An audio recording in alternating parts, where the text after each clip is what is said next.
Bom dia, alunos do Jair Noronha. Fazer aqui um vídeo rapidinho explicando a correção e explicando a matéria um pouquinho, né?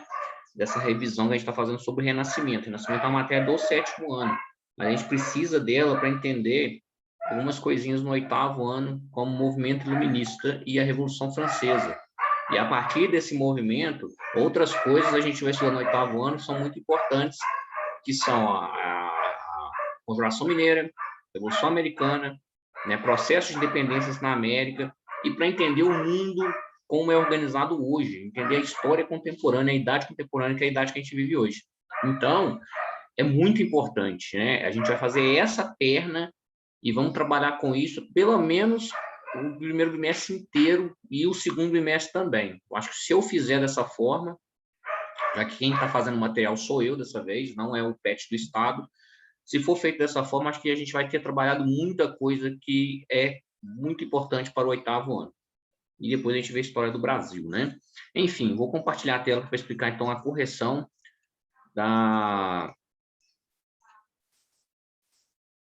nossa matéria aí. Vocês estão vendo a tela, tá? Aqui está a matéria que eu coloquei para vocês, um resuminho, no nosso Word aqui. O que foi o Renascimento? Então, coloquei lá que o Renascimento foi o primeiro grande movimento artístico, científico, literário e filosófico da modernidade. Tá? A modernidade começa em 1453, é ali que a Idade Média é interrompida para os historiadores, com a tomada do Império Bizantino, a queda do último império ali, né, antigo, né, e ali se inicia o Império Turco-Otomano. E nesse ano, né, nesse século, meados do século XV, principalmente a metade final, existem muitas mudanças que vão derrubando a Idade Média na Europa, principalmente a Europa Ocidental, tá? Quais são essas mudanças? Ali está se concluindo a Guerra dos 100 Anos, ali está tendo revoltas camponesas, ali está tendo a peste negra, nesse mesmo ano de 1453, né? Ela vai durar até 59 ali. A peste negra, né? Contrastando o que está acontecendo agora com a Covid-19, ela foi de longe das pandemias que mais mataram pessoas do mundo, né? É chegado a falar assim, de se juntar todas as pestes negras que já houve, matou mais de 200 milhões de pessoas, né? Então é algo assim surreal, surreal mesmo. E na Europa fez muito estrago, né? Porque matou um quarto da população daquela época. Teve vilarejo que matou praticamente todos. Então, a gente está falando de doença assim, que abalou o sistema. Uma doença pode abalar o sistema? Pode, principalmente quando há tantas mortes, né, neste caso. E ali as ideias da Idade Média começaram a ser criticadas muito a partir dali. Por quê? Primeiro já tinha a burguesia, que era um grupo que estava se enriquecendo através do comércio, mas que não tinha valorização de ninguém. Os nobres não valorizavam, a igreja, que era a grande e poderosa da Idade Média, não valorizava, e o Renascimento ele nasce de um movimento burguês dentro da Itália, né? E o curioso é que a Itália é o berço do cristianismo, né? A Itália é onde está o Vaticano, é onde está o centro do poder católico, e o movimento surge ali, né, no quintal deles. Então é interessante a gente fazer esse tipo de análise. Outra coisa que a gente tem que colocar aqui, né, que no final da Idade Média, por causa da peste negra, como eu disse, por causa de outras situações, falhas da igreja, a igreja muito longe do que está escrito na Bíblia, né, com muito luxo, com muito descaso com a população, né, não era uma igreja próxima do fiel, era uma igreja bem distante, a missa era, só para você ter uma ideia, a missa era celebrada em latim, ninguém entendia nada, e ninguém podia perguntar, ninguém podia questionar, né? Tudo tinha que ser aceito. Então, o Renascimento ele vem para quebrar tudo isso. E os questionamentos renascentistas eles surgem depois mesmo desse século. Por quê? Porque a igreja passa a ser questionada. Ora, por que teve a peste negra? A igreja, por exemplo, na peste negra, falou que era uma maldição de Deus aos pecadores. E então, pela lógica, nenhum padre, nenhum bispo, ninguém do clero podia ter tido essa doença, né? Porque seria uma punição de Deus. E teve gente que morreu, muita gente morreu por causa disso. Uma coisa não estava não ligada com a outra, né? E então as críticas começaram a aparecer, né? E o movimento renascentista é a condensação dessas críticas. E eles começaram a criticar de qual maneira? Eles não podiam criticar de maneira direta. Então, eles começam a criticar usando a arte. né? A gente faz isso até hoje. Aqui o Brasil é o rei dos memes, né? E a gente faz memes criticando muitas vezes. Então, é uma maneira moderna, contemporânea, né, que a gente usa para poder criticar, fazer crítica à política, crítica a um artista, crítica a um programa, crítica a uma situação. A gente faz memes, né, a gente está usando a arte moderna de hoje para poder fazer isso. Não tinha isso lá no Renascimento. Então, eles usaram o quê? A literatura, eles usaram as pinturas, a escultura, eles usaram a arte, né, para isso. Como eles tinham que começar de alguma coisa, pegar uma inspiração, que o artista ele precisa de inspiração, qual que é a inspiração? A antiguidade clássica. Então, os literários começaram a reler trabalhos que eram perseguidos pela igreja, tá? A igreja não aceitava esse tipo de leitura, era tudo proibido, mas eles começaram a reler filosofias gregas, né, trabalhos do Platão, do Sócrates, de trabalhos de pensadores romanos, né, e começaram a desenvolver coisas novas a partir daí. Eles não são copistas, eles são influenciados por essa literatura, né, por essa filosofia, mas eles vão trazer coisas novas, tá? O mesmo lá na arte, eles vão pegar a arte grega, a arte romana, né, e é muito rica, e eles vão aperfeiçoar isso, né? Serve de inspiração, mas eles vão aperfeiçoar isso. Coloquei que a grande característica do Renascimento é a razão, tá? É a razão. O que é razão? É a capacidade humana de questionar, beleza? Ser racional é ser questionador. O animal, ele não questiona a sua situação. O animal, quando ele é treinado, como um cão, por exemplo, ele não fica questionando, por que eu tenho que fazer isso? Por que eu tenho que obedecer? Por que quando o cara manda eu ficar quieto, parar de latir, eu tenho que fazer isso? Ele não tem esse discernimento, ele não tem essa racionalidade. O cérebro dele não trabalha dessa forma, né? Nós não, nós nos questionamos, que alguém fala assim, oh, fica quieto. Ele fala, mas por que eu tenho que ficar quieto? Fica calado, por que eu tenho que ficar calado? Saia, por que eu tenho que sair? O que eu fiz de errado? Então, toda vez que a gente pergunta, a gente está questionando, é isso que é ser racional, né? E ele fala que a razão era fazer parte do espírito humano.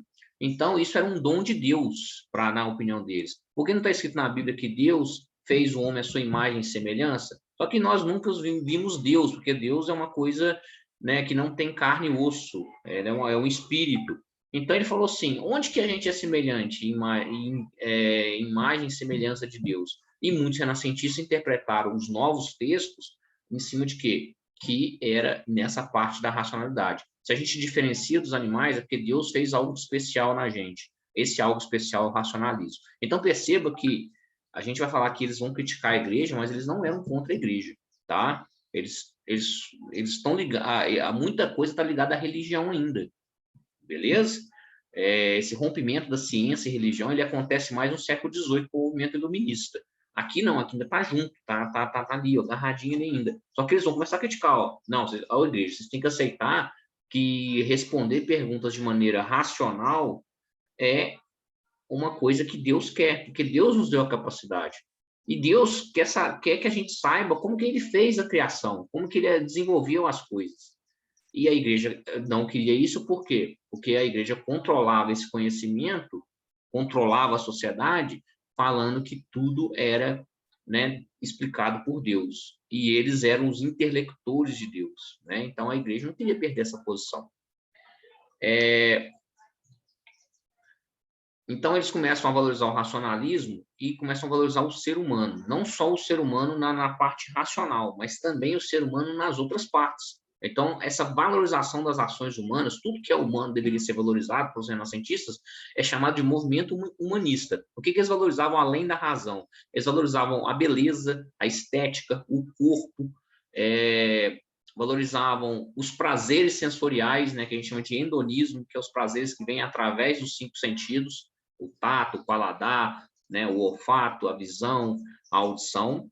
E eles passam a criticar outras coisas ali que eram contrárias a isso. O misticismo, então eles querem uma explicação que o misticismo foi substituído pelo racionalismo, o geocentrismo foi substituído pelo heliocentrismo, a gente vai falar isso mais abaixo, o teocentrismo é substituído pelo antropocentrismo, que é o grande movimento humanista, Antropo quer dizer centro, então o homem no centro e não Deus no centro. A explicação não passa por Deus, e sim pelo homem. Por que que chove? Porque Deus quer. Era a resposta na Idade Média. E no Renascimento fala assim, por que que chove? Olha, eu não sei, mas eu vou tentar descobrir como é que é. Né? Eu vou questionar isso, vou observar e vou tentar descobrir como é que faz. Então, essa que é a grande mudança de mentalidade no Renascimento. E eles eram contra o coletivismo, porque eles falam que o ser humano deve ser valorizado pelo seu mérito, pelo seu dom, pelo aquilo que ele faz. Né? Então, por isso que o ser humano deve estudar e passa a se valorizar muito o individualismo, que é uma coisa que é muito presente nos dias de hoje. Né? Se a gente fosse mais coletivista, muito menos pessoas tinham morrido hoje. Mas como todo mundo é mais individualista, né, e essa linha de pensamento ela sempre existiu no mundo e ela vai ser reforçada no Renascimento, a gente tem esse problema dentro da sociedade, principalmente ocidental, né? Porque o individualismo ele é um problema quando ele prejudica o todo, porque a gente vive dentro de um todo, né? E a pandemia está mostrando isso. Existe um grande problema porque as pessoas estão sendo individualistas, estão pensando só em si, tá? Mas de onde que veio essa ideia? Vem do Renascimento. Os renascentistas não gostaram da Idade Média e chamavam a Idade de Idade das Trevas, daí criou esse apelido. Uma ressalva, teve muito avanço na Idade Média, teve avanços agrícolas, teve avanço da língua, né? O português, por exemplo, nasceu durante a Idade Média, então a gente tem que reconhecer que há desenvolvimento ali. Então é um apelido e a gente não pode reproduzir. O certo é falar Idade Média, mas eles chamavam de Idade das Trevas, por isso que está entre aspas, tá? Ele vai falar aqui que a burguesia, como eu disse, né, ela ganha muita força no final da Idade Média, e lá na Itália mais ainda, porque pela Itália eles negociavam as especiarias, que eram os temperos, lá com os orientais, né, com o mundo árabe, lá com os muçulmanos, e essas mercadorias que vinham da Índia, da China e da Arábia, acabavam sendo negociadas na cidade de Constantinopla. Eles iam lá de barcos italianos e traziam essas mercadorias para a Itália e distribuía para a Europa. E aí eles ganhavam muito dinheiro, gente, porque eles cobravam verdadeiras fortunas. Presta atenção nessa coisa da especiaria, porque nas grandes navegações a gente já falou de especiarias e como que isso motivou Portugal a sair navegando pelos mares desconhecidos aí, né? Então, muito valor em cima dessas mercadorias aí. No Renascimento Cultural, a gente está falando das artes, né? Então, as artes têm um grande avanço porque é colocado uma arte racional, uma arte que não é só de ir lá e pintar, ela tem que ter os valores humanos. Então, eles vão buscar bem o realismo, né? Eles vão buscar bem a estética, eles querem fazer uma coisa perfeita. O perfeccionismo é uma característica muito grande do Renascimento artístico. E para isso eles precisavam de técnica, de estudo, de matemática. Então surge ali perspectiva, surge o esfumato, que é a capacidade de fazer sombras. Por exemplo, eu estou aqui na câmera, aqui está mais escuro que aqui, porque a luz está vindo da janela. Então o cara, quando ele visse isso, ele queria pintar dessa forma. Começaram a ver projeção de luz, começaram a ver sombreamento, detalhes do tecido, perspectiva, que é a imagem em 3D, né? Então aqui, ó, minha mão está na frente, o meu corpo está no segundo plano, a parede está no terceiro plano, lá na janela tem um muro no quarto plano, tem uma paisagem lá atrás no quinto plano. Para você ver, então, como que eu vou fazer toda essa ideia de perspectiva? Tinha que ter muito cálculo matemático para ficar perfeito, né? E era assim feito. Beleza? E no Renascimento Científico, a gente tem várias descobertas, mas a mais importante de todas, a gente tem descoberta na área de medicina, de astronomia, de matemática, mas na área astronômica o mais importante é o heliocentrismo. Desenvolvido por Copérnico, o heliocentrismo falava que o Sol estava no centro do universo naquele período, né? Eles estavam nisso, o universo era uma coisa muito pequena, e que os outros planetas rodavam em torno do Sol. Copérnico fez isso através de cálculos matemáticos de observação simples. Ele olhava as estrelas no céu e ele foi olhando as posições e ele foi percebendo que não cabia, né? O movimento das estrelas estava totalmente errado se a gente considerar que a Terra que estava parada e o resto que estava girando. Ele falou assim, não tem lógica, né? Não dá certo. Então ele fez um novo cálculo, um novo trabalho, colocando que o Sol estava no centro e foi fazendo as suas observações a partir daí. Ele viu que as observações dele se encaixavam melhor nesse aspecto. Ele desenvolveu um trabalho, mas ele faleceu no dia que o seu trabalho foi publicado. E anos depois da sua morte, veio o Galileu Galilei já no século XVII, né? Já está lá no início do século XVII, ele vai fazer o trabalho que vai ser criticado pela igreja, né? Que vai ser escorraçado pela igreja, porque a igreja acreditava que a Terra estava no centro. Por quê? Porque a Terra, todo o universo foi criado por Deus, e a criatura que Deus mais amou foi o ser humano. Então, lógico que ele ia botar esse ser humano no local de destaque, no centro, né? Então, a Terra tinha que estar no centro. Porém, quando o Galileu apresentou, e o Galileu tinha um telescópio, é o Galileu que botou o nome nos planetas, né? Que ele foi botando o nome de deuses da mitologia romana antiga, inspirado na antiguidade romana, na antiguidade clássica. Então, é ele que foi botando Marte, né? É o deus da guerra da religião romana. Netuno é o deus da água. Então, ele foi colocando esses nomes e ele apresentou seu trabalho. E quando ele apresentou, a igreja mandou ele se retratar, ou ele ia ser condenado à morte por heresia. E ele pegou e teve que se retratar, né? E ele foi acusado de heresia do mesmo jeito, mas ele não morreu. O trabalho foi recolhido pela igreja, pouca coisa sobreviveu disso, e ele foi condenado a ficar em prisão domiciliar, vamos dizer assim, por resto da vida. Então, ele não podia sair de casa, ele era constantemente observado, porque é o que ele descobriu, e a igreja sabia disso, tá, gente? Era muito perigoso. E a igreja viu que tinha razão, né? Ele tinha razão, mas perder essa razão era algo que ele não queria, né? Que a igreja não queria perder esse poder que tinha. Então, para os renascentistas foi um dom de Deus. O que foi um dom de Deus? A razão, a inteligência. É o que diferencia a gente dos animais, então é ali que Deus botou a sua semelhança. Porque aqui está falando na Bíblia que Deus não é igual a um animal. Então, onde que a gente é igual ao ser humano, a Deus? Até então se imaginava que era fisicamente. Para os renascentistas, não. A gente é igual a Deus aqui, ó, na inteligência, tá? Semelhante, igual não, semelhante, que não quer dizer igual. Valorização das ações humanas. A gente chama esse momento de humanista, tá? Como eu disse, valorizava não só a racionalidade, mas as ações, os sentimentos, né, o hedonismo, que é a questão da valorização de tudo aquilo que vem através dos prazeres sensoriais. Então, tudo que está ligado ao ser humano passou a ser valorizado. Só que isso, na Idade Média, era totalmente criticado, né? O ser humano não podia... Os pecados capitais, por exemplo, estão muito ligados aos sensoriais. Comer, por exemplo, tem a ver com o paladar, né? Se a gente come demais, é um pecado, é gula, né? Eles vão falar assim, não, meu filho, se você gosta de comer, que coma, né? Eles não vão fazer julgamentos em cima disso. E eles criticavam a igreja por causa disso, por causa desses julgamentos. Uma das críticas feitas aos valores medievais. São feitas várias críticas aqui, mas as principais que eu coloquei no texto são o misticismo, que é aquela crença que tudo vai se resolver por vontade de Deus, tá? Então, ainda tem muita coisa misticista aqui no Brasil e no mundo, né? Não, a pessoa morreu porque Deus quis. Aí você fala assim, mas é mesmo? De que ele morreu? Morreu de cirrose. A mãe bebia muito, não, bebia umas 2 garrafas de pinga por dia. Ué, é Deus que quer que ele morra? Né? Existe uma explicação científica para isso. Era isso que os renascentistas criticavam. Né? Por que chove? Porque Deus quer. Não, peraí. Tá, tudo é vontade de Deus, mas como é que faz isso? Né? Como é que Deus age sobre isso? Isso é milagre, você não tem que explicar, não, larga para lá. Né? Então, eles criticavam isso, né? Essa coisa de não incentivar os estudos, né? De não incentivar as práticas científicas que a gente tem hoje, né?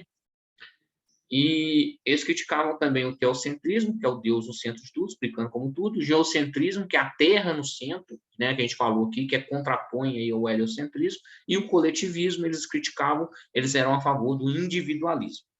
Idade Média, nome dado à Idade Média, o nome pejorativo de Idade das Trevas, já expliquei isso, né? Como eu disse, já houve avanços na Idade Média. Então, como a língua portuguesa surgiu ali, houve técnicas agrícolas interessantes e importantes descobertas ali. Houve contatos com outros povos e outros conhecimentos que proporcionaram as grandes navegações, e esses conhecimentos surgiram, muitos deles, na Idade Média. Então, tem informações ali importantes que surgiram na Idade Média que foram usadas nos tempos posteriores. Não foi nada perdido, porque os renascentistas falavam assim, para nós não tinha que ter isso, tinha que ter pulado da Idade Antiga para o Renascimento. né? Porque aí a sociedade ia continuar prosperando. Mas não é assim que a história funciona, né? E a gente não pode reconhecer só o lado ruim da coisa, né? Aqui os renascentistas só estão olhando o lado ruim da coisa. Grupo social que patrocinou os artistas, suas obras e valores, a burguesia. A burguesia patrocinava por quê, professor? Eles tinham muito dinheiro, eles, como eu disse, eles tomavam crítica de todos os outros grupos sociais que estavam em sua volta, então, para eles se proteger e para demonstrar que tinham dinheiro, que tinham status, tipo assim, ó, vocês estão falando mal de mim, não gostam de mim, mas eu estou com dinheiro. E para eles provar que tinham dinheiro, eles começavam a fazer essas obras. Porque aqui a gente está falando não só de pinturas, eles estão falando aqui de arquitetura, de construções de prédios, né, de pontes, e os caras patrocinavam isso, esses artistas, para construir uma coisa diferente, bonita, melhor do que era antes. A gente está falando aqui de um período da Itália, então na Itália já tinha muita coisa bonita da idade, né, do período da idade antiga de Roma, do Império Romano, e aí os caras queriam fazer coisas melhores, e os artistas também queriam fazer coisas melhores, ser reconhecidos por isso. E a burguesia patrocinava tudo isso.